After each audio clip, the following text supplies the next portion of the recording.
মনোবীক্ষণ polyclinic, চিকিৎসার জগতে এক দশক। এখন এখানে সব বিষয়ে ডাক্তারবাবু একসাথে তলায়। ফোন করুন 7477999515 এই নম্বরে। আষাঢ় মাস পড়ে গেলেও এখনো দেখা নেই বর্ষার। প্রাক বর্ষার বৃষ্টির দেখাও মিলছে না। জেলায় পড়ে রয়েছে বিঘের পর বিঘে ফাঁকা জমি।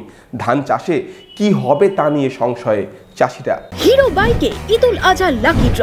এবার হিরোর বাইক কিনলেই নিশ্চিত দুর্দান্ত সব উপহার। 10,000 টাকা পর্যন্ত ক্যাশ ডিসকাউন্ট, আকর্ষণীয় finance scheme. Hero Golden Motors private limited, golden অটোমার্টে, বহরমপুর 55 তলা ও রঘুনাথগঞ্জে।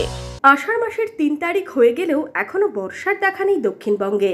আবহাওয়া দপ্তর কয়েকদিনের মধ্যেই বর্ষা ঢোকার কথা শুনিয়েছেন, তবে এখনো বৃষ্টির দেখা নেই। প্রাক বর্ষার আগে বৃষ্টির পূর্বাভাস মিললেও দাবদাহে এক প্রকার শুকিয়ে কাঠ মাঠঘাট। সবজি থেকে পাট সবকিছুই ধুঁকছে। বর্ষা না হলে ধান চাষ করতে পারবেন তো, প্রশ্ন তুলছেন কৃষকরা। ফসল মরিয়া সব পাল হয়ে গেল, সবজি মাঠে ব্যাটারও নাই, জল বাগরে তাতে নষ্ট হয়ে গেল। ধান তো আষাঢ় মাসের পহেলা হইলো, কবে ধান পুজবার কবে হবে, বীজ বপন কবে করব। মুর্শিদাবাদ জেলার কৃষকরা মূলত ধান ও পাট চাষের উপরই নির্ভরশীল। গত কয়েক বছরে আবহাওয়ার খামখেয়ালিপনায় মার খেতে হয়েছে কৃষকদের। এবারও ধান চাষ নিয়ে সংশয়ে রয়েছেন অনেক কৃষক। জলের অভাবে কিছু হচ্ছে না, ধানের বীজ রোপণ করা যাচ্ছে না, তার জন্যে কিছু কোনো রকমভাবে এগানো যাচ্ছে না বৃষ্টির অভাবে।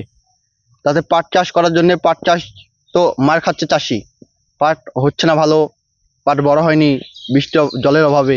মূলত বৃষ্টির জলের উপরেই নির্ভর করে আমন ধান চাষ। এই বৃষ্টির ওপর নির্ভর করেই জেলার কৃষকরা ধান চাষ করে থাকেন। তবে বৃষ্টি না হওয়ায় এবার ধান চাষে অনেকেরই অনীহা দেখা দিচ্ছে। অনেক জায়গাতেই বিঘার পর বিঘা জমি শুকনো পড়ে রয়েছে। বর্ষা জলই তো নাই, আর এদিকে বর্ষা ঢুকবে, তার আগে বীজ পাড়ানো তো সময় দিতে হবে, তাও তো নাই, হচ্ছে না। এখন ডিপ আছে মাঠে, সেটাও তো চলছে না, কি করা যাবে? এতে সব দিক দিয়ে সমস্যা হয়েছে। ইতিমধ্যেই ভোটের পর বাড়তে শুরু করেছে চালের দাম। এর মধ্যে আমন ধান ঠিক মতো না হলে সেই দামও আরও বাড়তে পারে, এমনটাই আশঙ্কা দেখা দিচ্ছে। তবে এখনও বর্ষার দিকেই তাকিয়ে রয়েছেন জেলার কৃষকরা। বেলডাঙ্গা থেকে রামচন্দ্র বিশ্বাসের রিপোর্ট, ইমাজিন কমিউনিটি মিডিয়া।